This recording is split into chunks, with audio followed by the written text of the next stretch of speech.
Es un gusto saludarlos. Somos el grupo número 2. En esta ocasión trataremos el tema de riesgo de liquidez, que es un riesgo financiero. Los riesgos financieros son aquellos que aparecen en los mercados financieros y se pueden traducir en importantes pérdidas de capital, como lo es el riesgo de liquidez. De acuerdo al Comité de Supervisión Bancaria de Basilea, define liquidez como la capacidad de una entidad para financiar aumentos de su volumen de activos y para cumplir sus obligaciones de pago al vencimiento sin incurrir en pérdidas inaceptables.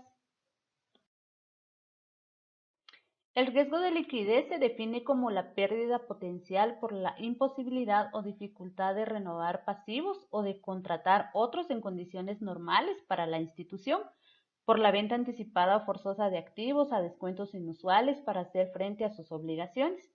El riesgo de liquidez aparece por la posibilidad de incurrir en pérdidas debido a la incapacidad de atender los compromisos de pago que tiene una entidad, aunque sea de forma temporal, por no disponer de mercados para obtener financiamiento a un precio razonable. Tenemos lo que son los indicadores de liquidez. Estos indicadores surgen de la necesidad de medir la capacidad que tienen las empresas de cubrir sus obligaciones a corto plazo y sirve para establecer la facilidad o dificultad que presenta una compañía para pagar sus pasivos corrientes con el producto de convertir a efectivo sus activos corrientes. Los indicadores de liquidez se utilizan para determinar la capacidad que tiene una empresa para enfrentar las obligaciones contraídas a corto plazo. Cuanto más elevado es el indicador de liquidez, mayor es la posibilidad que tiene una empresa que pueda cancelar sus deudas a corto plazo.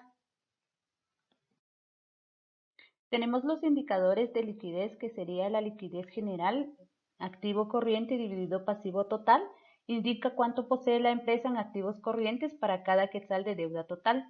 Está también lo que es la liquidez corriente, que sería el activo corriente dividido el pasivo corriente, que indica cuánto posee la entidad en activos corrientes para cada quetzal de deuda corriente. Está también lo que es la prueba ácida, que sería activo corriente menos inventarios dividido pasivos corrientes. Esto indica cuánto posee la empresa en activo líquido para cada quetzal de deuda a corto plazo que tenga.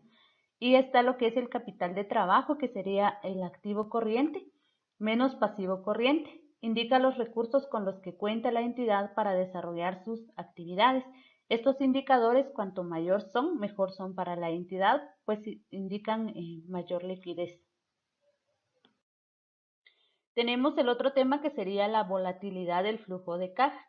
La volatilidad es el término que mide la variabilidad de las trayectorias o fluctuaciones de los precios de las rentabilidades de un activo financiero, de los tipos de interés y en general de cualquier activo financiero en el mercado. Si el precio de un activo se mueve mucho y muy rápido, se dice que su precio es demasiado volátil. Aun así, los analistas aseguran que la única manera de palpar los posibles riesgos futuros del activo es a través del examen de la misma. En concreto, la volatilidad es un concepto que se utiliza cada vez más en el ámbito financiero y en el mundo de los fondos de inversión. La volatilidad muestra cómo la rentabilidad de un fondo determinado se ha desviado a su medida histórica. Por ello, se utiliza la desviación típica como un indicador de volatilidad. La volatilidad es sinónimo de riesgo. La alta volatilidad es una expresión de alto riesgo. Así, la volatilidad a corto plazo es importante, pero solo en la medida en que refleje algo que suceda en los fundamentos, que consisten en los estados financieros, ganancias y previsiones. Son activos que se convierten en dinero a corto plazo, sin que pierda su valor. También es un activo con mayor grado de liquidez. Se entiende también por activos líquidos los que tienen menos riesgos. Por ejemplo, la rentabilidad de una acción tiene más riesgos que un bono, ya que este segundo sabemos exactamente que vamos a recibir al finalizar del periodo una cantidad exacta sin riesgos. Los tipos de activos líquidos comunes aquí en Guatemala, pues es el dinero en efectivo, los depósitos bancarios, ya sea de ahorro o a plazo fijo, también los bonos y otros valores de mercado, también están los pagarés y las letras y otras obligaciones. El financiamiento a corto plazo consiste en la concesión de préstamo con un periodo no mayor a un año. En este caso, la financiación a corto plazo se utiliza generalmente para cubrir operaciones vinculadas directamente con los ingresos, es decir, que el beneficio que se consiga sea mayor al costo del financiamiento del crédito. Entre las fuentes de financiamiento a corto plazo está el financiamiento por medio de inventarios, el crédito bancario, el pagaré, las líneas de crédito y los papeles comerciales. Como bien sabemos, las cuentas por pagar son deudas que la empresa contrae con diferentes acreedores o proveedores. El índice de rotación de cuentas por pagar dice que es un indicador que para un inversionista sirve para determinar si una empresa tiene suficientes ingresos o efectivo para cumplir con sus obligaciones. También es una clave para decidir si invertir en ella o no. Para una empresa se usa para saber si se debe de extender una línea de crédito contraída o en su defecto poder solicitarla. La importancia de la cuenta por pagar pues reduce riesgos de fraude, genera confiabilidad en los clientes y también evita perder pagos o multas por créditos. El sistema para pagos a proveedores facilita todos los aspectos relativos a la gestión de los pagos a los proveedores de una empresa. La rotación de cuentas por cobrar indica la velocidad con la que la empresa cobra a sus clientes, es decir, la capacidad que tiene de transformarlas en dinero en efectivo. Las cuentas por cobrar representan los activos exigibles o derechos que la empresa tiene sobre sus clientes para obtener beneficios por mercaderías vendidas y otros servicios.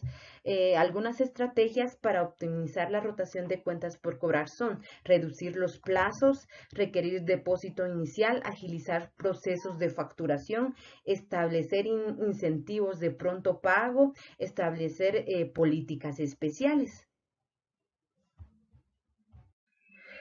El mercado de dinero, también llamado mercado de deuda, busca poner su capital a trabajar con quien necesita dinero para financiar sus proyectos de inversión o de capital de trabajo, ya sea que estén en el sector público o en el sector privado. Algunos actores en el mercado de dinero están los oferentes, los demandantes y los intermediarios. Los instrumentos de mercado de dinero aquí en Guatemala encontramos lo que es los pagarés de tesoro, reportos y certificado de depósito.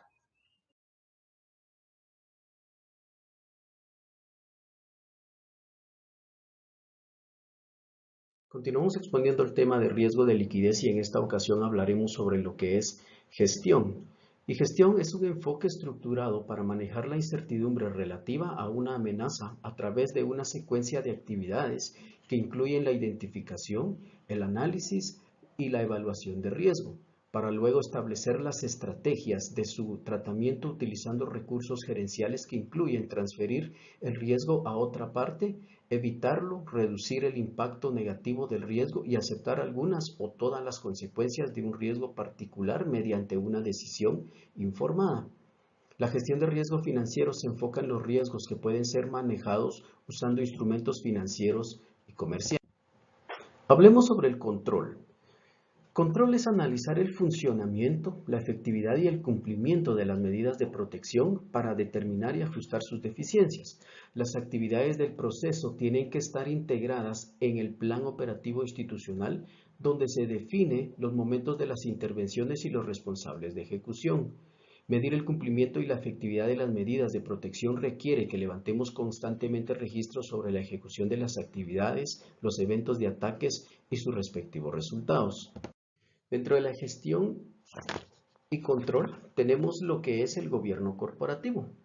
En este sentido, dice que el gobierno corporativo nosotros lo podemos identificar como un grupo que establece normas, principios y procedimientos, que también podemos decir que es el responsable de crear, aprobar objetivos, lineamientos y políticas para la administración integral de riesgos, que básicamente lo que nos dice es que distribuye el poder, determina quién manda, a quién decide qué, también establece controles. Básicamente es un sistema de supervisión de métodos y alineación de incentivos, cómo se compensan.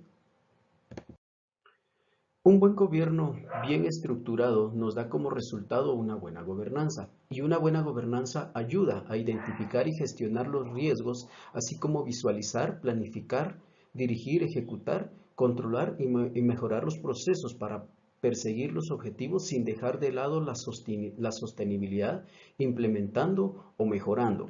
Podemos decir, 1, contar con buenos sistemas de información de gestión, tener una medición y control centralizada de la liquidez, tener un análisis de liquidez bajo diversos escenarios, contempla una diversificación de fuentes de fondos y crea planes de contingencia ante diversos escenarios de crisis.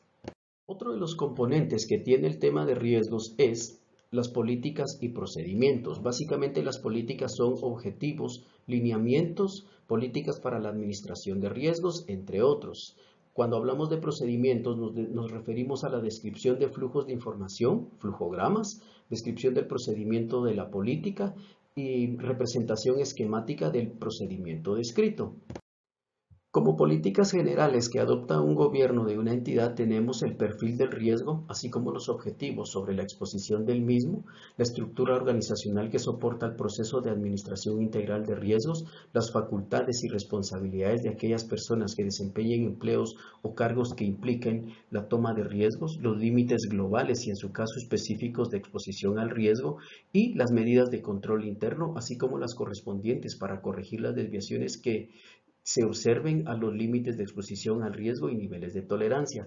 Mencionaremos unos 2 ejemplos de políticas específicas, como pueden ser la administración del riesgo de crédito, la administración del riesgo de liquidez, la administración del riesgo legal.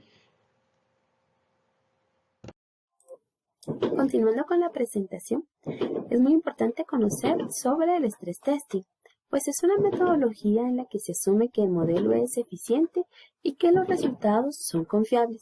Estas pruebas de estrés son de resistencia, que consisten en simulaciones hechas sobre la capacidad que tienen los bancos y entidades crediticias para enfrentarse a una situación de deterioro de la economía y a escenarios como el aumento del desempleo, el impacto de los créditos y la devaluación de las inversiones. Dichas situaciones traen consigo como consecuencia el recorte del volumen de negocio y la aparición de pérdidas, especialmente en la cartera de crédito, pero también por deterioro de activos como lo son los inmobiliarios. Dentro de la prueba de estrés nos permite entender el perfil de riesgo que una compañía ante una situación o escenario de crisis. Permite simular y estudiar las conclusiones sobre qué pudiera suceder en las carteras de los bancos a la hora de definir las estrategias, inversiones y a otros aspectos. También nos permite comparar los resultados del test de estrés respecto a los planes de negocio, a fin de seguir con el mismo camino y decidir o no modificar una estrategia. También se han definido 3 escenarios teóricos que van a manejar de forma progresiva, buscar evaluar la capacidad de resistencia de los bancos con respecto a la situación actual. Entre ellos tenemos el escenario básico, que es el escenario más estable a nivel económico y que resulta ser menos perjudicial para las entidades. Aquí se estudia el comportamiento de las cuentas de los bancos si se cumplen las previsiones. Luego tenemos el escenario de deterioro macroeconómico.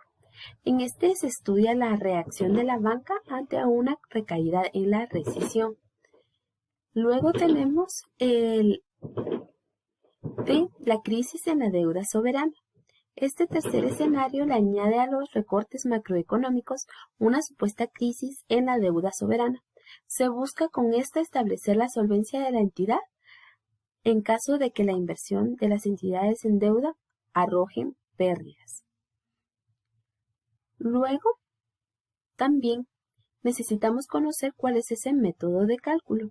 En este caso, pues es medido en base a un coeficiente. Este coeficiente permite medir el nivel de solvencia de los bancos. Las pruebas de estrés analizan lo que dispone cada banco en capital, más sus reservas, beneficios no distribuidos y participaciones preferentes. También el dinero garantizado a recursos propios, respecto al dinero comprometido en una inversión que no fuera el 100% segura. Los supervisores establecen un mínimo del 6% a mayor porcentaje, mayor el nivel de solvencia. También debemos de conocer el plan de contingencia. Las empresas desarrollan planes de contingencia tomando en cuenta los resultados obtenidos de las pruebas de tensión. En este caso nos referimos a que la entidad no puede hacer frente a sus obligaciones de pago sin tener un costo. También, pues, un plan de contingencia es un procedimiento a realizar si algún suceso llegara a suscitar.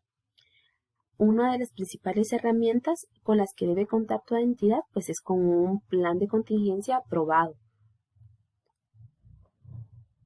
Luego, pues, también debemos de conocer cuándo debemos de activar un plan de contingencia. En este caso es por que suceda una crisis institucional y una crisis sistemática. Cuando se genera un periodo de crisis dentro de una empresa.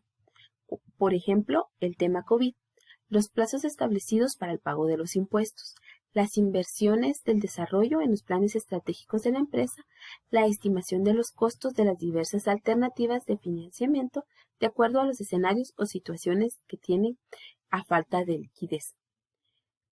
Pues todo plan debe de ser con un mínimo de contenido, entre ellos la comunicación al alto nivel entre la entidad y el organismo superior, contactos con los principales suministradores de fondos, determinación del portavoz que hable con los medios de comunicación, informes a presentar a la prensa para demostrar la verdadera situación de la entidad, carta para comunicar a los clientes si fuese necesario, contemplar líneas de crédito, informes sobre activos liquidables disponibles, actividades que sufrirían cierta disminución y análisis de la liquidez de la entidad que se derivarán de decisiones acerca de la forma de financiar la entidad.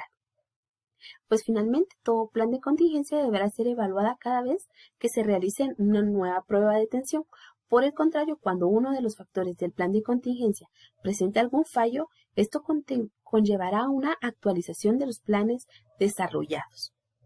Esperamos que sea de mucha utilidad. Muchas gracias. Para establecer ese riesgo de liquidez debemos establecer límites. El límite es la cantidad máxima que puede arriesgar en un momento determinado la compañía. Y para conocer los límites del modelo de riesgo se debe de tener en cuenta el impacto de manera individual y de manera global. Para poder tomar decisiones estratégicas se necesitan de información válida, sensible, eficaz y en un tiempo real, para que esto genere valor en toda la organización. Además, se debe de tener en cuenta de no comprometer la solvencia y capacidad financiera de la compañía, ser precavido al momento de tomar esos riesgos y pues de cierta manera establecer un techo, obviamente tomando en cuenta ese riesgo que uno puede establecer y también ir monitorizando y visualizar de manera continua toda esta información para poder establecer ese riesgo. Tenemos acá un cuadro en donde nosotros podemos ver de los tres líneas de tiempo. Aquí podemos encontrar el apetito al riesgo. Se puede asumir más riesgo para optimizar este rendimiento. La tolerancia al riesgo, hasta donde nosotros podemos ser tolerables con ese riesgo que vayamos a establecer, y la capacidad de la entidad para poder hacer frente a esos riesgos. También tenemos acá un mapa de calor en donde nosotros podemos visualizar el impacto y las probabilidades que se vayan dando. El impacto insignificante podemos ver que va de menos a más, y las probabilidades, lo improbable, posible, ocasional, moderado y constante, y si queremos ver de esa forma el más catastrófico, pues es la parte que podemos encontrar acá. Y también podemos encontrar el control para poder contar con un sistema de gestión de riesgo adecuado y eficaz.